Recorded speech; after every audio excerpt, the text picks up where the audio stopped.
नमस्कार दोस्तों, आप सभी का स्वागत है सोशियोलॉजी ऑप्शनल की इस वीडियो सीरीज़ में। और आज हम बात करेंगे पेपर वन की यूनिट 6 के टॉपिक नंबर 3 की, जो कि है लेबर एंड सोसाइटी। ठीक है, तो चलिए शुरू करते हैं। ठीक है, तो सबसे पहले देखते हैं कि ये लेबर क्या चीज़ होती है सोशियोलॉजी में। Understanding labour in sociology, the concept of labour has existed since the earliest human societies where individuals engaged in various forms of work to meet basic survival needs. ठीक है, तो जो लेबर है, लेबर का मतलब क्या हो गया? आपका जो काम है या आपकी मेहनत है या जो भी आप करते हैं, या इसको हम कर्म भी बोल सकते हैं हिंदी में। तो देखिए, जब से इंसान एग्जिस्टेंस में आए हैं, तो लेबर तो एक तरह से स्वाभाविक चीज़ है। कोई भी इंसान होगा तो वो कुछ ना कुछ तो करेगा। इवन जो एनिमल्स होते हैं वो भी करते हैं लेबर। भाई जैसे शिकार करते हैं एनिमल्स, या चिड़िया जो होती है वो घोंसला बनाने के लिए वो दाना बीन के लाती है, फिर अपना घोंसला बनाती है, खाना भी लाती है ना? कबूतर होते हैं, जो भी मतलब एनिमल्स, तो सब क्या करते हैं? लेबर तो सभी करते हैं। तो इसलिए इंसान भी जब से अर्लीस्ट ह्यूमन सोसाइटीज़ थी, तो individuals engage in various forms of work to meet basic survival needs. जैसे ह्यूमन सर्वाइवल नीड्स क्या होती है? बेसिक रोटी, कपड़ा और मकान। तो जैसे पहले हमारे प्रिमिटिव सोसाइटीज़ में क्या थी? हंटर और गैदरर सोसाइटीज़ थी। हंटर और गैदरर्स मतलब कि शिकार करते थे और कुछ पड़ा हुआ मिल जाता था तो उसको खा लेते थे। तो ये होती थी हंटर गैदरर सोसाइटीज़। ठीक है, तो उसमें क्या होता था? बेसिक सर्वाइवल नीड्स क्या हो गए भाई? शिकार करना, कोई जानवर आप पे हमला कर दे उससे अपने आप को बचाना। ठीक है, तो ये सब एक तरह से प्रिमिटिव लेबर आप कह सकते हैं। फिर धीरे धीरे क्या हुआ? जैसे फिर एग्रीकल्चर आया, तो फिर लेबर थोड़ी चेंज हुई। मतलब एग्रीकल्चर लेबर होगी, खेती करना शुरू कर दिया, तो खेती भी में भी आपको मतलब मेहनत करनी पड़ती है, अलग तरह की लेबर हो गई। फिर धीरे धीरे मतलब बहुत साल ऐसे ही बीत गए, फिर इंडस्ट्रियल रेवोल्यूशन आई, तो फिर लेबर बिल्कुल चेंज हो गई। फिर फैक्ट्रियों में काम करने लग गए लोग, थोड़ा स्किल्ड जॉब्स हो गई। ठीक है, तो वो उस तरह लेबर हमारी चेंज हुई।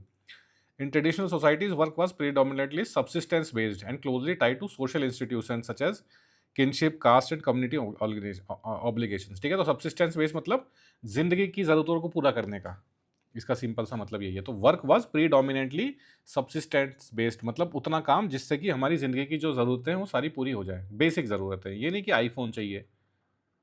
सब्सिस्टेंस लेवल मतलब कि जो वही रोटी, कपड़ा और मकान, जो भी हमें ज़िंदगी जीने के लिए ज़रूरी है। आईफोन वगैरह तो लग्जरीज हो गई। तो वही जैसे प्रिमिटिव इंडियन सोसाइटीज़ देख लीजिए, और भारत में तो ज़्यादा पीछे जाने की ज़रूरत भी नहीं है। 200-300 साल पहले, इवन 200 साल पहले भी, या 100 साल पहले भी बोल सकते हैं कि गाँव में सिर्फ क्या होता था? खेती होती थी और मिट्टी के मकान होते थे। तो वहीं खेती कर ली, वहीं रह लिए। तो बेसिक अपना सब्सिस्टेंस लेवल मतलब ज़िंदगी चलती रहे, इतना ही काम किया जाता था बस। और बेस्ड किस पे होता था? सोशल इंस्टीट्यूशंस पे बेस्ड होता था।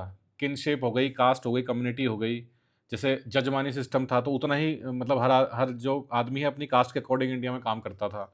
कोई किसी की कास्ट के अकॉर्डिंग उसको नाई का काम करना है, किसी को किसी को सिपाही बनना है, ठीक है? किसी को लाला मुंशी का काम करना है, जो ये सूद पे पैसा देते हैं, ठीक है? तो सबका कास्ट बेस्ड, कास्ट के बेसिस पे सबका जॉब डिफाइन था, या जो भी उनका वर्क है। किनशिप होती थी, जैसे लोग आपस में अपने रिश्तेदारों और उनके साथ ही कुछ काम करते थे। जैसे खेती है, तो बगल में आपके हो सकता है चचेरे भाई का खेत हो, तो आप दोनों मिलकर कुछ काम कर रहे हैं। या फिर कम्युनिटी बेस्ड होता था। कम्युनिटी कास्ट बेस्ड भी हो सकती है और रीजन बेस्ड भी हो सकती है, जैसे कोई किसी पर्टिकुलर गाँव की कोई कम्युनिटी हो गई। With the advent of capitalism and industrialization, the modern sociological understanding of labor began to take shape, emphasizing the economic and social dimensions of work. ठीक है, तो फिर जो नया लेबर का फॉर्म है, जो मॉडर्न लेबर है, वो जिसको हम कहते हैं, वो किस चीज़ से आई? वो ऑब्वियस सी बात है, वो आई इंडस्ट्रियल रेवोल्यूशन से। उससे क्या हुआ? इंडस्ट्रियलाइजेशन हुआ, और उससे क्या बना? कैपिटलिज्म। तो उसमें क्या बना? जो मार्क्स का वो था कि आप अपनी जो लेबर है वो एक कमोडिटी बन गई, आप उसके बदले में पैसे लेने लग गए। भाई देखिए, आम तौर पे चीज़ों को किनको बेचा जाता है? जैसे कोई चीज़ है आपके पास, कोई मान लीजिए कुछ सोना पड़ा है 10 ग्राम, तो आप उसको एज़ अ कमोडिटी बेच देंगे भाई, उसकी जो भी वैल्यू है।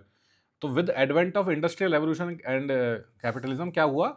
आपकी जो ह्यूमन लेबर है वो भी एक कमोडिटी बन गई। उसको आप एक तरह से बेचते ही तो है ना भाई। कहीं भी आप किसी की नौकरी करते हैं, तो रोज़ 10 घंटे जाते हैं, तो उसका आपको एक पर्टिकुलर पैसा मिल जाता है। तो उस 10 घंटे की जो आपकी मेहनत है, उस लेबर को आप बेच रहे हैं उस पैसे के लिए, जो भी आपको 10-15 हज़ार 20 हज़ार मिलते हैं।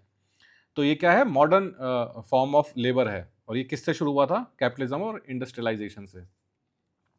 इन modern industrial societies labour is treated as commodity, meaning it is something that can be bought and sold in the market place for wages. ठीक है, तो जो हमने बात करी, लेबर भी क्या बन गई, कमोडिटी। जैसे सोना चांदी और भी जो चीज़ें हैं जो बिकती है मार्केट में, उस तरह लेबर भी एक चीज़ होगी जो मार्केट में बिकती है। हर हर आदमी की लेबर की एक मतलब कीमत होती है।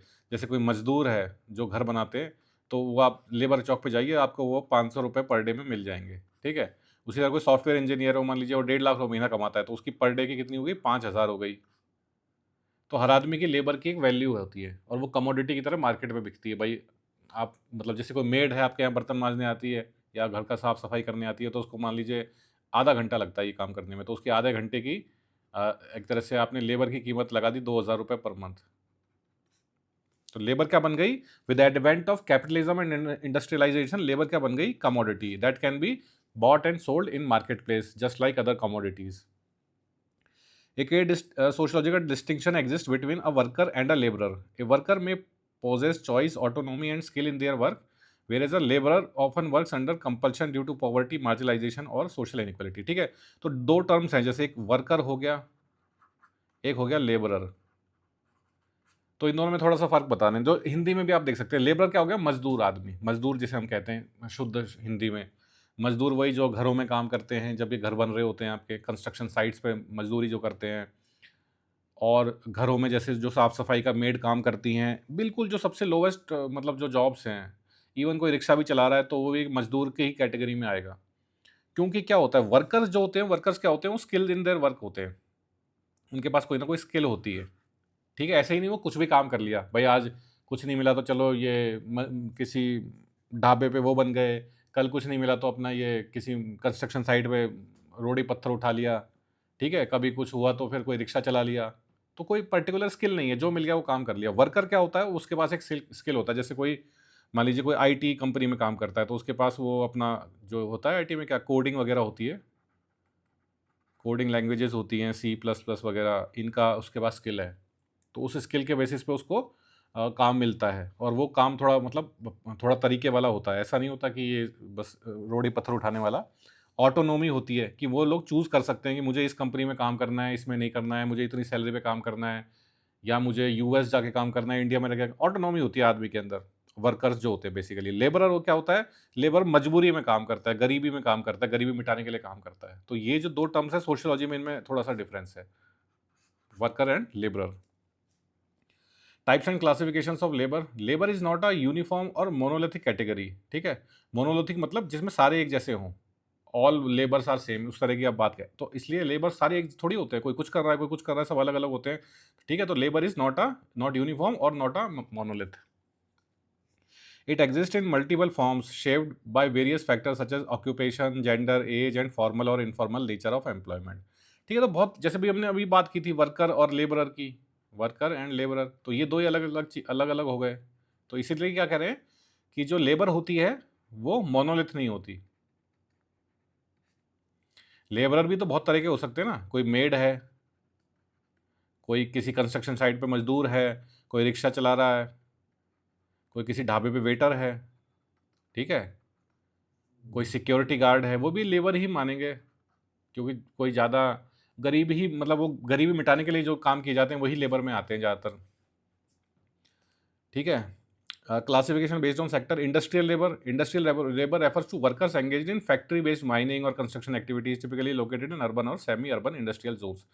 तो नाम से ही जाहिर है जो इंडस्ट्रीज में जो लेबर होती है वो इंडस्ट्रियल लेबर होती है।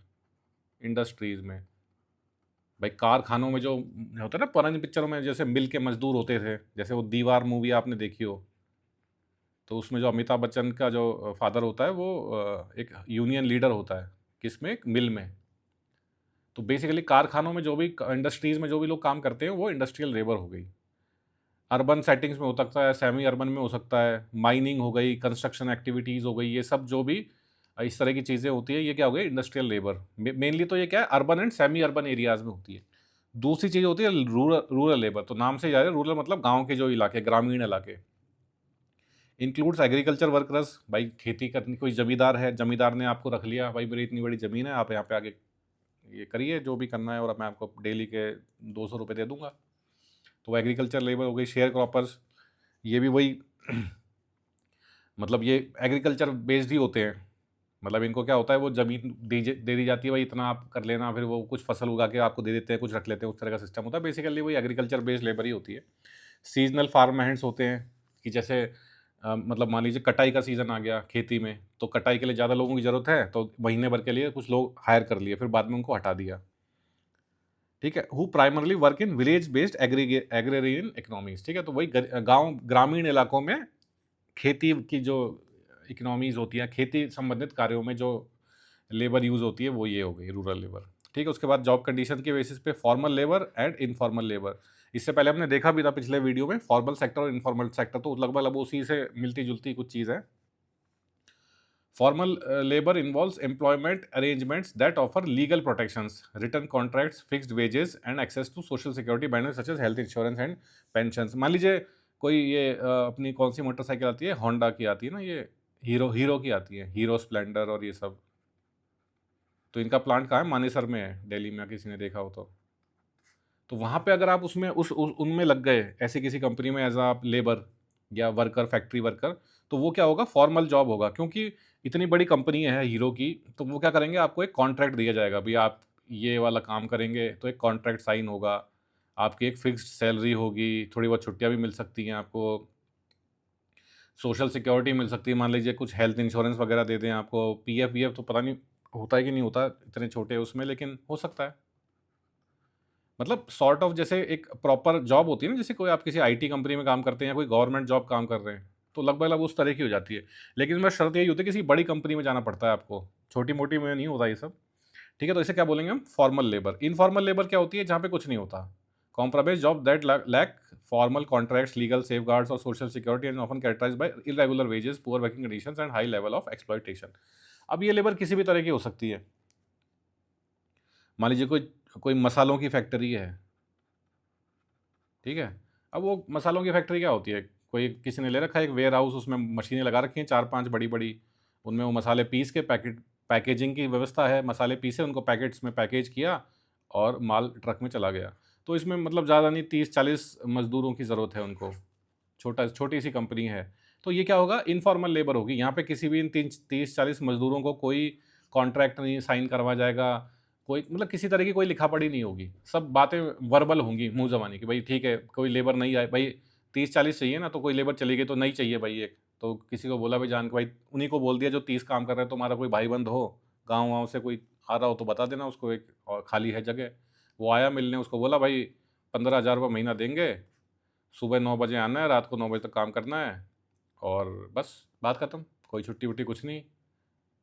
अगर है संडे या किसी दिन ऑफ रख होता है तो होता है, नहीं तो नहीं होता तो नहीं होता, मतलब बस इतनी सी बात होती है और कुछ भी नहीं होता। कोई किसी तरह का एग्रीमेंट, कोई छुट्टी, कुछ पेंशन-वेंशन कुछ नहीं होता। तो ये हो जाता है informal labour. Features of labour in modern industrial society, ठीक है? तो क्या-क्या मॉडर्न इंडस्ट्रियल सोसाइटी में लेबर के फीचर्स हैं? सबसे पहला है कमोडिफिकेशन ऑफ लेबर। ये हमने देख लिया है कि मॉडर्न इंडस्ट्रियल सोसाइटी में इंडस्ट्रियल रेवोल्यूशन और कैपिटलिज्म के बाद लेबर क्या बन गई है? एक कमोडिटी बन गई है, जिसको कि खरीदा और बेचा जा सकता है। Labour is commodified in modern society, no longer confined to house hold roles but sold in the market. तो पहले लेबर कैसी होती थी? घर में लोग अपना खुद का काम करते थे। जैसे मान लीजिए गांव में, ग्रामीण में कोई खाती है, खाती मतलब कारपेंटर, तो ये उसका घर है, ठीक है? घर के बाहर थोड़ी सी ये जगह है, इसी में उसने अपनी वर्कशॉप बना रखी है। यहीं वो कोई किसी के लिए कुर्सी, गांव के किसी आदमी के लिए, वो गांव के किसी ने बोला मुझे मुझे कुर्सी टेबल की ज़रूरत है, तो उसी के लिए वहीं कुर्सी टेबल बना रहा है, किसी के लिए पलंग बना रहा है, ठीक है? तो यहीं से वो जो जिसको बना रहा है वो ले जाएगा, यहाँ से आके यहीं पैसे दे जाएगा। तो पहले क्या था? लेबर सारी क्या होती थी? House based. बेसिकली सारा वर्क ही हाउस बेस्ड होता था। घर में ही रहते थे लोग, घर में ही काम करते थे। वर्क फ्रॉम होम है ना, ये पुरानी चीज़ है। इसमें ऑनलाइन इंटरनेट की ज़रूरत नहीं होती थी, ये सारा वर्क फ्रॉम होम ही होता था। कोई जैसे खाती का एग्जांपल ले लिया, और भी कोई आप ले लीजिए एग्जांपल, कोई जैसे और क्या, ठीक है? मतलब हाँ, जो भी है एग्जांपल्स वही सब, मतलब घर में ही सारे लोग काम करते थे अपना, कहने का मतलब ये है। अब लेकिन क्या हो गया है? लेबर इज कमोडिफाइड, मतलब it is sold in the market. अब आपको काम करने के लिए फैक्ट्रियों में जाना पड़ेगा, या जहाँ भी है बाहर जाना पड़ेगा। आप इवन आईटी कंपनी में काम करते हैं तो कंपनी जाना पड़ेगा। Workers trade their labour time for wages, treating it is an economic good, ठीक है? गुड्स, या जैसे गुड हो गया, गुड मतलब अच्छा वाला गुड नहीं, गुड्स जो होते हैं माल, माल जिसको कि खरीदा बेचा जा सके। तो हमारी लेबर भी क्या बन गई है अब, जो हम मेहनत करते हैं वो एक माल बन गई है जिसको कि खरीदा और बेचा जा सकता है। ये क्या है, मॉडर्न सोसाइटी में लेबर इज का कमोडिफिकेशन। सेपरेशन फ्रॉम होम, ये हमने देख लिया। Industrialisation, separated work from home, unlike earlier times where production happened within families, work shifted to factories and offices creating a divide between home and work place. तो पहले जैसे हमने वो खाती वाला एग्जाम्पल देखा ना, हर आदमी पहले अपने घर में ही काम करता था, जो भी उसका काम है।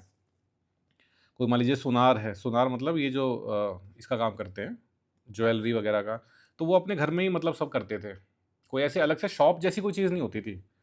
मतलब होता है दुकान और मकान, ये सब ये दोनों एक ही होते थे। तो क्या होता था, वर्क वर्क फ्रॉम होम होता था उस ज़माने में। अब क्या हो गया, सेपरेशन फ्रॉम होम। क्यों? क्योंकि काम होता है बड़ी बड़ी फैक्ट्रियों में या इंडस्ट्रीज़ में या ऑफिसेज में, तो वो आपके घर में तो हो नहीं सकते। तो आपको क्या करना पड़ेगा, वहाँ जाना पड़ेगा। तो सुबह आप 9 बजे जाएंगे, रात को 9 बजे आएंगे, तो पूरे दिन घर पे आप नहीं रह सकते।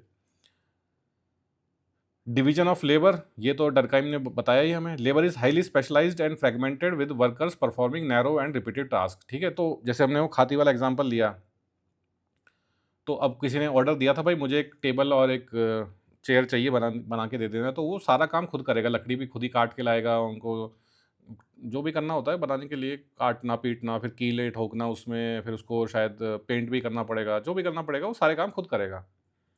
अब मान लीजिए कोई बड़ी फैक्ट्री है फर्नीचर की, फैक्ट्रियों में तो फर्नीचर बनता है जो अमेज़न वगैरह में मिलता है, जिसको आप घरों में असेंबल कर लेते हैं, ठीक है? तो उसमें क्या होता है, हर चीज़ जो है डिवीज़न ऑफ लेबर डिफाइंड होता है। भाई कोई आदमी, भई आप इस मशीन पे काम करिए, यहाँ बड़े-बड़े जो पेड़ कट के आते हैं, पेड़ जंगलों से बड़े-बड़े लॉग्स ऑफ वुड होते हैं, वो मशीनों में जाते हैं और वो बोर्ड में कन्वर्ट हो जाते हैं। तो कोई आदमी उस मशीन को ऑपरेट कर रहा है। फिर उसके बाद कोई आदमी जो इनको बोर्ड्स को काट के प्रॉपर टेबल और चेयर की शेप देगा, उस मशीन को ऑपरेट कर रहा है। मतलब हर आदमी अपना-अपना काम कर रहा है। पूरा काम कोई भी एक आदमी नहीं कर रहा है, जैसे पहले होता था। तो अब क्या है, division of labour highly specialised है। मान लीजिए कोई गारमेंट की फैक्ट्री है कपड़ों की, तो उसमें बहुत तरह की मशीनें हैं। तो कोई आदमी कोई मशीन पे ऑपरेट कर रहा है, कोई आदमी कोई मशीन पे ऑपरेट कर रहा है। हर आदमी सारी मशीनों पे ऑपरेट नहीं कर सकता, क्योंकि क्या होता है, हाई स्पेशलाइजेशन होता है। हर मशीन पे ऑपरेट करना आसान थोड़ी है। किसी ने ट्रेनिंग ली है उस मशीन पे ऑपरेट करने के लिए, से वो कर पा रहा है, आप दूसरी मशीन पे ऑपरेट कर रहे हैं। ये मतलब हर मॉडर्न फॉर्म ऑफ एक तरह से वर्क में होता है मॉडर्न सोसाइटी में। आप कहीं भी चले जाइए, जैसे बैंक में चले जाइए, तो बैंक में कैशियर का काम अलग होता है, बैंक में ब्रांच मैनेजर का काम अलग है। रेलवेज़ में आप देख लीजिए, लोको पायलट का काम अलग है, गार्ड का काम अलग है। ठीक है, तो इसी तरह कोई भी फैक्ट्री हो बड़ी, उसमें जो अलग-अलग वर्कर्स हैं, वो अलग-अलग काम करते हैं और उनका वही बहुत ही एक छोटा दायरा हो जाता है काम करने का। भई अब मुझे तो बस ये वाला बटन दबाना है, इस मशीन को ऑपरेट करना है बस। सुबह से शाम तक वही रिपीटेडली वही एक काम करते जाना है। While this boosts productivity, it may cause alienation as workers feel disconnected from the product and process। ठीक है, तो प्रोडक्टिविटी तो बहुत बढ़ जाती है, क्योंकि क्या है, हाई स्पेशलाइजेशन है। हर आदमी अपने काम में परफेक्ट है, क्योंकि उसको बस सिर्फ एक ही काम करना है और रोज वही काम करते जाना है। तो बिल्कुल वो उसका दिमाग परफेक्ट हो जाता है उस काम को करने के लिए। ठीक है, लेकिन एलियनेशन बढ़ जाता है। क्यों? क्योंकि ये तो कार्ल मार्क्स वाला कंसेप्ट है ना एलियनेशन का। उसका सबसे बड़ा क्या था कि आपका कोई कनेक्ट नहीं रहता, ना तो कनेक्ट रहता है, ना ही कंट्रोल रहता है आपके जो एंड प्रोडक्ट है लेबर का उस पे। भाई जैसे किसी कार की फैक्ट्री में आपका काम है, वो सिर्फ कार की हेडलाइट को लगाना। आपने हेडलाइट उठाई, 4 पेच लिए और कस दी हेडलाइट, और आपका काम हो गया। अब आपको पूरे दिन में मान लीजिए फैक्ट्री में 100 कार बनती है एक दिन में, तो 100 कारों पे आपको ये लाइटें फिट करनी है बस। तो क्या हो गया, स्पेशलाइजेशन हो गया। आप लाइट फिट करने के स्पेशलाइज्ड आदमी हो गए। आपको नैरो और रिपीटेटिव काम करना है, बार-बार एक ही काम बार-बार करते जाना है। ठीक है, तो इससे एफिशिएंसी बढ़ गई, क्योंकि लाइट, आप भाई मान लीजिए आप 5 साल हो गए आपको काम करते हुए, तो 5 साल से हर दिन आप लाइट ही लगाए जा रहे हैं, तो कितना आपको मतलब अच्छी तरह आपकी मतलब आप कितनी अच्छे ट्रेंड हो गए होंगे लाइट लगाने के लिए। लेकिन अब उसी फैक्ट्री में बहुत तरह के और काम होंगे, आपको उनके बारे में कुछ भी नहीं पता। ना ही जो एंड प्रोडक्ट है वो कार उस कंपनी का, उस पे आपको कोई कंट्रोल है। ना ही जो लाइट लगाने के तरीके उस पे कोई कंट्रोल है। आपको ऊपर से बताया गया भाई इस तरह लाइट लगानी है, इन पेचों से लगानी है और इसी मशीन से लगानी है। कोई ड्रिल मशीन से जैसे भी लगानी है, ठीक है? तो किसी तरह कोई कंट्रोल नहीं है आपका। तो इससे क्या कॉज़ हो जाता है, एलियनेशन। ये हमने अच्छी तरह यूनिट 4 में पढ़ा हुआ है वैसे। तो workers feel disconnected from product and process, क्योंकि कोई ऑटोनॉमी नहीं रहती, कोई कंट्रोल नहीं रहता उनका प्रोडक्ट के ऊपर। Karl Marx perspective on labour, ठीक है, तो ये भी वही सब बातें करेंगे। कार्ल मार्क्स आते ही तो इनका तो मतलब एक तरह से इनको तो नफरत थी मॉडर्न कैपिटलिस्ट सोसाइटी से, तो इनका तो सारा यही रहेगा भाई कैपिटलिज्म में क्या होता है, एक्सप्लॉयटेशन होता है लेबर का। Labour as human process. Karl Marx views labour as a material interaction between humans and nature through which human beings transform the world around them. तो कार्ल मार्क्स के लिए लेबर क्या क्या उनको लेबर को कैसे देखते हैं, वो एक मटेरियल इंटरेक्शन है between human and nature. Nature मतलब जो भी हमारी धरती है, नदियाँ, पेड़, पहाड़, जंगल जो भी है, और ह्यूमंस, इनके बीच में एक इंटरेक्शन हो रहा है। और इससे क्या करते हैं लोग लोग जो हमारा वर्ल्ड है अराउंड अस, इसको चेंज कर देते हैं। कैसे? मान लीजिए कोई बहुत बड़ा जंगल था, लोगों ने क्या किया, उसको काट के उसकी लकड़ियों से घर बना लिए 50, ठीक है, और उस जंगल में एक नदी भी थी, तो नदी पे एक लकड़ी का पुल भी बना दिया, ठीक है, तो ट्रांसफॉर्म कर दिया ना एक तरह से, transform the world around them. जंगल में लकड़ियाँ पेड़ उगे हुए थे, उन पेड़ों से मकान बना लिए, रहने लग गए वहाँ पे, और नदी पे पुल भी बना बना दिया। इसी तरह दुनिया में हम जो भी चीज़ें देखते हैं आज, वो सब इंसानों ने अपनी लेबर से दुनिया को एक तरह से बदल के रख दिया है। बड़े बड़े शहर बन गए, बड़े बड़े ब्रिजेस बन गए, बड़ी बड़ी 100-100 मंजिल की इमारतें बन गई। ये सब क्या हुआ? हमने नेचर को एक तरह से, नेचर से चीज़ें ली और अपने आसपास की दुनिया को बदल के रख दिया। कार्ल मार्क्स के हिसाब से ये लेबर है। Labor is what sets humans apart from animals, as humans can plan, imagine and consciously shape their actions before executing them. तो मार्क्स के हिसाब से लेबर जो है, ये क्या करती है? ये एनिमल्स एंड ह्यूमंस को सेपरेट करती है। क्योंकि भाई देखिए, कहने को तो एनिमल्स भी लेबर करते ही है ना, अगर लेबर नहीं करेंगे तो भूखे मर जाएंगे। किसी जंगली जानवर का एग्जांपल लेते हैं, जैसे मान लीजिए कोई भेड़िए का एग्जांपल ले लो, या शेर का ले लो, चलो सिंपल है। भाई शेर जब तक शिकार नहीं करेगा तो वो खाएगा क्या? तो शिकार करना भी क्या है? एक तरह की लेबर है, ठीक है। लेकिन ये जो लेबर है ना, ये कॉन्शियस नहीं है। कॉन्शियस मतलब हम कोई भी काम करते हैं, ह्यूमंस सोच समझ के करते हैं। ये क्या करते हैं? ये प्री प्रोग्राम्ड होते हैं एनिमल्स, उनके डीएनए के थ्रू, कि भाई जैसे ही शेर कोई सोच समझ के कभी किसी पे हमला नहीं करता, वो प्री प्रोग्राम्ड है कि उसको जैसे ही कोई दूसरा जानवर दिखेगा उसको मार के खा जाएगा। तो humans can plan, imagine and consciously shape their actions before executing them. तो ह्यूमंस क्या है, सोच समझ के कोई भी काम करते हैं। जैसे आप आईएएस की तैयारी कर रहे हैं, ठीक है, या कोई और आदमी कुछ और काम कर रहा है, कोई आईटी कंपनी में काम कर रहा है, ठीक है, कोई क्रिकेट खेल रहा है, क्रिकेटर है, तो सबने सोचा और उन्होंने फिर उस काम को किया। तो ये that sets apart us from animals. हमने प्लानिंग कर सकते हैं कोई भी काम करने के लिए, एनिमल्स प्लानिंग नहीं कर सकते। उनके जो भी होता है वो सब ऑलरेडी इनबिल्ट होता है उनके एक तरह से डीएनए में, उसी के बेसिस पे वो लोग काम करते हैं। भाई जैसे गाय होती हैं, या इवन जो मतलब हर्बीवोरस एनिमल्स जो होते हैं, जो कि एक तरह से बेसिकली वेजिटेरियंस कह सकते हैं आप जिनको, जो नॉन वेज नहीं खाते। तो ऐसा क्यों है कि वो नॉन वेज नहीं खाते? क्योंकि वो प्री प्रोग्राम्ड है, उनका जो डीएनए उनको ऐसा कहता है। शेर के सामने आप ये घास फूस रख दीजिए, वो नहीं खाएगा, क्योंकि वो भी प्री प्रोग्राम्ड है, उसका डीएनए ऐसा कहता है कि भाई हम, मुझे तो नॉन वेज ही चाहिए। तो animals are not conscious beings कि वो अपनी मर्जी से अपने फैसले ले सकें। उनका जैसा मतलब उनको प्रोग्राम किया गया है प्रकृति ने, जिसने भी बनाया, भगवान ने, पता नहीं किसने बनाया, ठीक है, तो उसके अकॉर्डिंग वो लोग काम करते हैं। तो दिस सेट्स अपार्ट, मतलब this sets humans apart from animals. क्योंकि देखिए, ह्यूमंस वेज और नॉन वेज दोनों खा सकते हैं based on their thinking, their conscious choice. कोई बहुत ही रिलीजियस आदमी है, वो बोलता है मैं तो नॉन वेज नहीं खाता साहब, क्योंकि इससे क्या होता है, पाप लगता है। तो अब ये उसकी थिंकिंग है, कॉन्शियस थिंकिंग। एक आदमी को होता है भगवान भगवान कुछ नहीं होता, रिलीजन कुछ नहीं होता, खाओ पियो मस्त रहो, जो मिल जाए खा लेना चाहिए, ठीक है, तो वो खाता है नॉन वेज। तो ये भी क्या हो गई, कॉन्शियस थिंकिंग हो गई। तो ये हम ह्यूमंस कर सकते हैं और एनिमल्स नहीं कर सकते। Labour as objectification of purpose. Labour according to Marx is the process of turning mental concept into physical reality, such as constructing a house that first existed as an idea in the mind. ठीक है, तो objectification of purpose है, मतलब कि कोई आपके दिमाग में कोई आइडिया था कि भाई मेरे को घर बनाना है अपना, तो आपने क्या किया, फिर बाद में बना भी लिया। तो एक तरह से वो जो दिमाग में आइडिया था वो क्या हो गया, एक रियल ऑब्जेक्ट बन गया। मकान आपने बना लिया, वो तो एक रियल चीज़ है ना, रियल ऑब्जेक्ट है। तो एक तरह से आपने अपने पर्पस को, या अपना जो आपका गोल था, या जो भी चीज़ थी, ड्रीम था, सपना था, उसका ऑब्जेक्टिफिकेशन हो गया, उस वो एक्चुअल एक रियल ऑब्जेक्ट बन गया। Through labour human purpose is objectified, meaning personal intention is embedded into material form. तो जो भी आपकी पर्सनल इंटेंशन या सपना था या गोल था, जो भी था, वो मटेरियल फॉर्म में, मतलब रियलिटी में कन्वर्ट हो गया, वो एक्चुअल में मतलब बना दिया आपने मकान या जो भी आपको बनाना था। एलियनेशन अंडर कैपिटलिज्म, तो ये तो वही बात है, मार्क्स की एलियनेशन हमने देख ही लिया था अभी थोड़ी देर पहले। In capitalist systems Marx argues that workers are alienated from the products of their labour as they do not own what they produce. एक तो इसमें कि एक तो वो ओन नहीं करते, जैसे हमने वो गाड़ी का एग्जांपल लिया था ना, आप गाड़ी की फैक्ट्री में काम करते हैं मारुति की, और आपका काम है सिर्फ हेडलाइट फिक्स करना। तो पहली बात तो जो एंड प्रोडक्ट है वो मारुति की इतनी सारी गाड़ियाँ, आपका उन पे कोई अधिकार नहीं है। आपको तो सिर्फ 10,000 रुपये महीना जो मिलता है आपकी लेबर के फॉर्म में, वो बस वो मिलेगा। ठीक है, दूसरा जो प्रोसेस है उस पे भी आपको कोई कंट्रोल नहीं है। आपको मैं लाइट ऐसे लगाऊंगा, या मुझे कल को कोई और काम दे दो, मैं पेंट कर लेता हूँ गाड़ी पे, ऐसा कुछ नहीं कर सकते आप। आपको जो काम बताया गया वो करिए और 10,000 रुपये लिए और जाइए यहाँ से। ठीक है, तो इससे क्या प्रोड्यूस होता है, इससे एलियनेशन हो जाता है। मार्क्स का ऐसा कहना था। Labour becomes external and forced leading to loss of control, meaning and fulfillment in work, ultimately dehumanizing the worker। तो ठीक है, तो मीनिंग खत्म हो जाता है, फुलफिलमेंट नहीं मिलता, तो अल्टीमेटली आदमी डीह्यूमनाइज हो जाता है, मतलब उसकी जो ह्यूमन इमोशंस हैं वो मर जाते हैं। आदमी एक रोबोट या मशीन की तरह ही काम करता है। भाई ऑब्वियसली बात है, फैक्ट्री में इतनी मशीन है तो उसको जो ऑपरेट करेंगे इंसान, वो भी इमोशनल थोड़ी होंगे, वो भी मशीनों की तरह ही हो जाएंगे। अब इमाइल डरकाम क्या कहते हैं, division of labour and social integration. Durkheim viewed the division of labour as a moral and social phenomena, not merely an economic arrangement.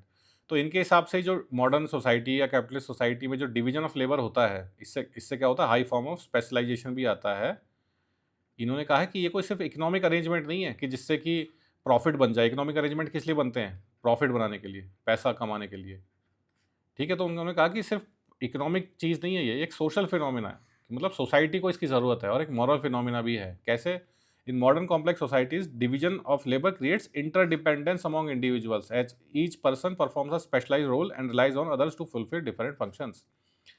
क्योंकि मॉडर्न सोसाइटी इतनी कॉम्प्लेक्स है कि एक आदमी सब कुछ नहीं कर सकता। भाई आपको ज़िंदगी में देखिए कार भी चाहिए, अगर पैसा आ जाए आपके पास इतना कि आप कार खरीद पाएँ। आपको एक लैपटॉप भी चाहिए, आपको एक मोबाइल फ़ोन भी चाहिए, आपको घर भी चाहिए, फ्लैट भी खरीदना पड़ेगा आपको कभी ना कभी जब शादी करेंगे।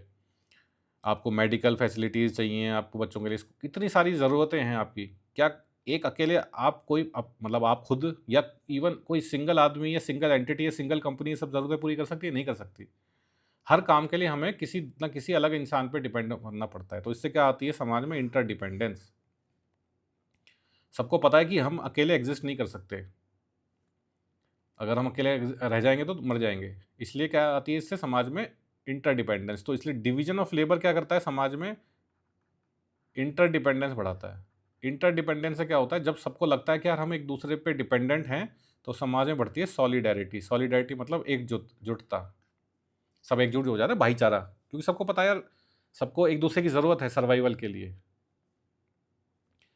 As each person performance and relies on others to fulfil different functions. भाई आपको किसानों की भी तो ज़रूरत है। आप भले ही आप भले ही आईटी कंपनी में वो हैं, सॉफ्टवेयर बनाने वाले वो हैं, सॉफ्टवेयर डेवलपर, लेकिन आप खाना कैसे खाएंगे बिना किसानों के? ठीक है, आप और आपका ये क्या कहते हैं कि जो ऑफिस है वो किसी मजदूर ने बनाया होगा। एसी उसमें काम कर रहा है, एसी लगा हुआ है आपके ऑफिस में, तो वो कोई एसी की कंपनी उसको चला रही है, या फिर जो एसी खराब हो गया तो जो सही करने आ रहा है उसकी भी ज़रूरत है। कितने सारे लोगों की ज़रूरत है। आप ऑफिस से रोज़ घर और घर से ऑफिस कैसे अपनी कार में जाते हैं, तो आपको कार कार कंपनी की ज़रूरत है। This interdependence gives the rise to what Durkheim organic solidarity. Organic solidarity मतलब, ऑर्गेनिक का मतलब क्या होता है, नेचुरल, जो अपने आप ही बन गई हो, आर्टिफिशियल नहीं है। ठीक है, तो ऑर्गेनिक सॉलिडरिटी आ जाती है कि अपने आप ही एक समाज में एकजुटता या भाईचारा बन जाता है। जैसे किसी छोटे गांव का भी एग्जांपल ले सकते हैं आप, उसमें भी ऐसा ही होता है। ठीक है, लेकिन अब हमारी सोसाइटी क्या है, बहुत ज़्यादा कॉम्प्लेक्स हो गई है। ऐसे ऐसे जॉब हैं कि जो एक स्पेशलाइज्ड आदमी कर सकता है। इसलिए हमें क्या है, एक दूसरे की ज़रूरत है, इंटरडिपेंडेंस है। इसलिए क्या बनता है, म्यूचुअल रिलायंस एंड कोऑपरेशन। हम आपस में एक दूसरे के साथ मिल के काम करते हैं और एक दूसरे पे निर्भर रहते हैं, mutual reliance. Unlike Karl Marx, Durkheim did not see division of labour as inherently exploitative. ठीक है, तो कार्ल मार्क्स का तो कहना था कि भाई जो डिवीजन ऑफ लेबर है, ये किसकी देन है, ये इंडस्ट्रियल रेवोल्यूशन एंड कैपिटलिज्म की। तो अगर ये इन दोनों की देन है तो बहुत ही खराब होगा, क्योंकि मार्क्स तो कैपिटलिज्म के अगेंस्ट थे। तो मार्क्स का कहना था कि ये क्या करता है, एक्सप्लॉइट करता है लेबर को, गरीबों को, या उनके टर्म्स में प्रोलेटेरिएट को। लेकिन डरकाइम कहते थे कि ऐसा नहीं है। उनके हिसाब से ही believed it serve a functional role in maintaining social order and integration. उनके हिसाब से ये जो है डिवीजन ऑफ लेबर ये ज़रूरी है। क्यों? इसका क्या रोल है? इसका एक सोसाइटी में रोल है। जैसे फंक्शनलिज्म जो देखा था ना मैंने सोशियोलॉजी में, फंक्शनलिज्म की थ्योरी। फंक्शनलिज्म की थ्योरी क्या कहती है? समाज में जो भी चीज़ एग्जिस्ट करती है वो इसलिए एग्जिस्ट करती है कि उसमें उसकी समाज में ज़रूरत है, वरना वो कब की खत्म हो गई होती। तो अगर डिवीजन ऑफ लेबर एग्जिस्ट करता है तो उसका भी समाज में कोई ना कोई फंक्शन है, और वो फंक्शन क्या है? सोशल ऑर्डर को मेंटेन करना और इंटीग्रेशन बढ़ाना है। तो इंटीग्रेशन तो हमने देख लिया कि इंटरडिपेंडेंस से ऑर्गेनिक सॉलिडेरिटी बढ़ जाती है, और सोशल ऑर्डर भी मेंटेन रहता है। क्यों भाई? जब सब एक दूसरे पर निर्भर हैं तो सबको एक दूसरे की ज़रूरत है, तो एक ऑर्डर बना के रखेंगे ना लोग कि भाई समाज चलता रहे। किसी को ऐसा नहीं कर देंगे उसको मार दो, या कोई वायलेंस हो गई, या किसी की दुकान जला दी। एक जैसे दुनिया, जैसे अपना समाज चल रहा है ऑर्डर में, वैसे ही सब चाहेंगे चलता रहे, तभी आपकी ज़िंदगी की ज़रूरतें पूरी होंगी। ठीक है, उसके बाद देखते हैं हम Taylorism. Taylorism scientific management a sociological perspective. Taylorism क्या चीज़ होती है? Taylorism also known as scientific management. एक ये थे मैकेनिकल इंजीनियर थे, इनका नाम था फेडरिक विंसलॉ टेलर। तो इनके नाम पे ही इन्होंने बनाई थी थ्योरी, इनके नाम पे ही ये है टेलरिज्म, और इसका जो ऑफिशियल नाम है वो है साइंटिफिक मैनेजमेंट। इन्होंने किताब लिखी थी एक, उसका नाम था साइंटिफिक मैनेजमेंट। ठीक है, तो ये अराउंड सन 1900 की बात है, 1910 इस तरह के ज़माने की, जब एक तरह से इंडस्ट्रियल रेवोल्यूशन काफ़ी अच्छे, मतलब 100-150 साल हो चुके थे। 1750 में आई थी ना इंडस्ट्रियल रेवोल्यूशन, तो एक काफ़ी अच्छे, मतलब डेवलप्ड फेज में पहुंच चुकी थी। तो उस टाइम इन्होंने क्या किया? उन्होंने कहा कि यार ये फैक्ट्रियों में वर्कर काम कर रहे हैं, लेकिन क्या है, अभी एफिशिएंसी नहीं है इतनी। मतलब ये बहुत टाइम वेस्ट करते हैं ये लोग हमें, मतलब जितना हमें इनसे वो मिलना चाहिए, वर्क आउटपुट, वो मिल नहीं पा रहा। कि मतलब हम किसी, कोई मजदूर 9 घंटे तो फैक्ट्री में बिता रहा है, लेकिन क्या उसकी आउटपुट जितनी होनी चाहिए 9 घंटे में, पूरी मैक्सिमम उसको, मतलब बेसिकली हम उसको पूरा कितना, मतलब चूस लें। यही मतलब कि उसका पूरा, उसका 1 सेकंड भी खराब ना हो, इनका मतलब ये था। वो 1 सेकंड भी ये ना, मतलब वेस्ट ना कर दे, और वो सारा टाइम अपना जो भी उसका काम है मतलब फैक्ट्री में, वो करने में लगाए। तभी क्या होगा? हमारा जो प्रॉफ़िट है वो मैक्सिमाइज़ होगा। तो Taylorism also known as scientific management was developed by Frederick Wilson in early 20th century. It is a method of organising labour with the primary goal of maximising efficiency, ठीक है, and productivity, particularly in industrial settings. तो efficiency और productivity को maximise, वही हमने कहा ना कि 1 सेकंड भी खराब नहीं होना चाहिए किसी वर्कर का। वो 9 घंटे अगर फैक्ट्री में है तो 9 घंटे वो काम कर रहा है। मतलब जैसे सिंपल सा एग्जांपल कि अ, जैसे भाई आप पानी पीते हैं तो आपको वॉशरूम जाना पड़ता है, ठीक है, टॉयलेट जाना पड़ता है। तो क्या करो कि या तो मतलब वॉशरूम बना दो पास में, भाई जैसे लोग यहाँ काम कर रहे हैं तो उनको ज़्यादा चलना ना पड़े। भाई वॉशरूम कहीं बाहर दूर है तो चल के जाएंगे, आने में 10 मिनट ख़राब हो जाएंगे, तो यहीं बना दो। दूसरा ज़्यादा मतलब वो क्या है कि उनको पानी के वही मत रखो, कि मतलब पानी पीने के जैसे वाटर कूलर्स वगैरह होते हैं वो मत रखो, या बाहर ही रखो कहीं दूर, कि हर आदमी ज़्यादा पानी ना पिए। भाई ज़्यादा पानी नहीं पिएगा तो ज़्यादा वॉशरूम जाना नहीं पड़ेगा। तो एनीवे आप इस तरह को, इस चीज़ को मैनेज कर सकते हैं। तो हमारा वही था ना कि 1 सेकंड भी खराब ना हो। हमें क्या मतलब उसको पानी से उसकी डिहाइड्रेशन हो जाए, बॉडी में ना होए। हमारा तो ये है कि वो हमेशा काम करे तो उसको पानी मत पिलाओ। तो बेसिकली एक एग्जाम्पल है, मतलब इस तरह से। तो key features of Taylorism, scientific study of task. Taylor propose that every job should be study scientifically to determine the one best way to perform it. ठीक है, तो उन्होंने कहा कि कोई भी टास्क हो रहा है, कोई भी काम हो रहा है, कोई जॉब है, उसको साइंटिफिकली बहुत ही माइन्यूटली माइक्रो लेवल पे उसकी जैसे माइक्रोस्कोपिक स्टडी करिए, उसके हर स्टेप को स्टडी करिए। फिर उसके बाद निकालिए best way to do it, one best way to perform it. Best way किस बेसिस पे? एफिशिएंसी और प्रोडक्टिविटी के बेसिस पे। बहुत ही एफिशिएंटली वो कैसे कर, हम उसको कर सकते हैं उस काम को। This included time and motion studies where each movement of the worker was analysed to eliminate unnecessary steps and improve efficiency. ठीक है, वही जैसे हमने टॉयलेट जाने का एग्जांपल लिया, या मान लीजिए किसी वर्कर को 2 मशीनों पे ऑपरेट करना है। भाई इसका एक बटन दबाना होता है, उसके बाद उसका दो दो बार बटन दबाना होता है, जो भी है मतलब कुछ काम है। तो इन मशीनों को क्या है, आस-पास लगाओ, जिससे कि उसको ज़्यादा चलना ना पड़े। ठीक है ना? अननेसेसरी मूवमेंट्स या स्टेप्स नहीं होने चाहिए। उसको बिना बात चलना पड़ रहा है तो एक तो उसकी प्रोडक्टिविटी कम हो रही है। वो अगर 9 घंटे फैक्ट्री में है तो 9 घंटे उसको काम करना चाहिए, चलने-फिरने में, वॉशरूम जाने में, पानी पीने में, इस तरह की चीज़ों में उसको टाइम वेस्ट नहीं करना चाहिए। Break down of work into small repetitive task. Under Taylorism complex jobs were divided into simplified standardised task that could be performed with minimal skill. मतलब कोई बहुत ही कॉम्प्लेक्स काम है, उसमें 10 स्टेप्स होते हैं, ठीक है? तो अब कोई एक आदमी उसको करे, उस कॉम्प्लेक्स काम को, सारे 10 स्टेप्स, तो उसमें क्या होगा, हाईली स्किल्ड आदमी चाहिए कोई, भाई जिसमें एक तो पढ़ा लिखा हो, अच्छा हो, ज़्यादा दिमाग हो, जभी तो वो 10 स्टेप्स को कॉम्प्लेक्स, इतनी कॉम्प्लेक्स प्रोसेस को समझ पाएगा, 10 स्टेप्स को एक के बाद एक कर पाएगा। तो उन्होंने कहा बेटर क्या है कि आप एक काम करिए, इन 10 स्टेप्स को 10 अलग अलग लोगों से करवाइए, और फिर क्या होगा, सिंपल हो जाएगा ना, हर आदमी को फिर एक ही स्टेप करना है, तो वो एक ही काम मतलब करेगा। उससे क्या होगा, एक तो ज़्यादा स्किल नहीं चाहिए, क्योंकि उसको एक ही काम आपको सिखा दिया जाएगा, भाई आपको ये वाला करना है, ये बटन दबाना है, बस आपको बात खत्म, या जो भी उसमें और कोई काम है, ठीक है? तो मिनिमम स्किल चाहिए, और वो रिपीटेटिव हो जाएगा, तो आदमी उसमें परफेक्ट हो जाएगा। This division of labour allowed factory managers to control and supervise workers more easily, reducing reliance on skilled labour. तो स्किल लेबर की जरूरत नहीं पड़ेगी ना भाई, जैसे 10 स्टेप्स किसी कॉम्प्लेक्स प्रोसेस के एक ही आदमी को करने हैं, तो उसके अंदर स्किल होना चाहिए बहुत ज़्यादा।